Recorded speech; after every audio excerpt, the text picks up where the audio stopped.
Hello, welcome to this video. In this video, we're going to be talking about that frustrating time when you can hear the audio clipping in your headphones, but the levels don't show that it's clipping. I call this a problem with your audio chi. Well, audio chain, but chi sounded better.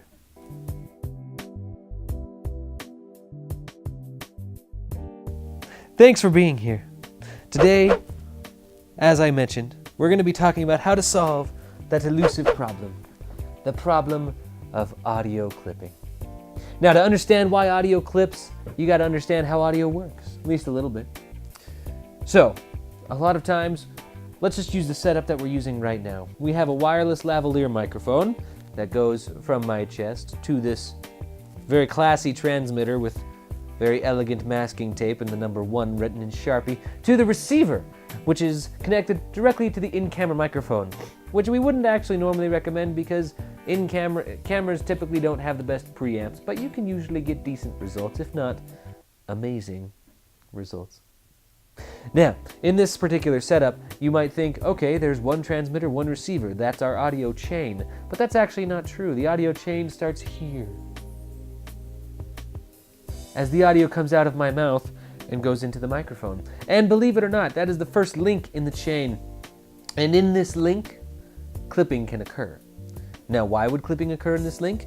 Well, because the microphone itself is being overloaded. It's getting more signal, more amplitude than it is designed for. So this is the most common. This doesn't happen with lavalier microphones very often because they're designed to be like literally right next to a person's mouth and still not clip. But it can happen with lavalier microphones. If I were to be shouting right now very loudly, you could turn the volume down on the camera or on the transmitter or the receiver as much as you wanted, and it might still be clipping because this lavalier microphone was not designed to capture audio of that volume. So that is the first link in the chain. If it can clip there, even if everything down the line is set up perfectly. The microphone, going from the microphone to the receiver, or the transmitter, that's another link in the chain.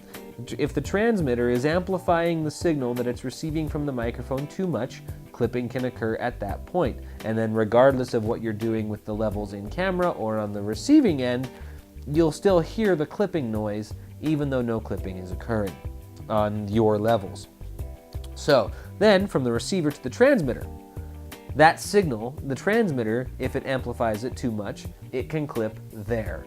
And if it's clipping there, it doesn't matter what you do on the in-camera levels or on the recorder levels because the receiver is amplifying it too much in the first place. And then finally, it can clip in camera if you've got the levels too high, or in recorder if you've got the levels too high there. That is what I call the audio chain. Now, the audio chain is very similar regardless of what kind of microphone you're using. It's just some things are taken out. For example, if you're using a boom mic that's wired directly into the recorder, you are eliminating a lot of the links in the audio chain and therefore removing a lot of the possibility of audio getting screwed up, which is one of the many reasons you see boom mics on professional sets.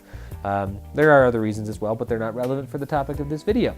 So when you have a boom mic, you have just the microphone and it's usually hardwired in. It's got a cable that runs down the boom pole and then it comes out the boom pole directly into a field recorder of some kind.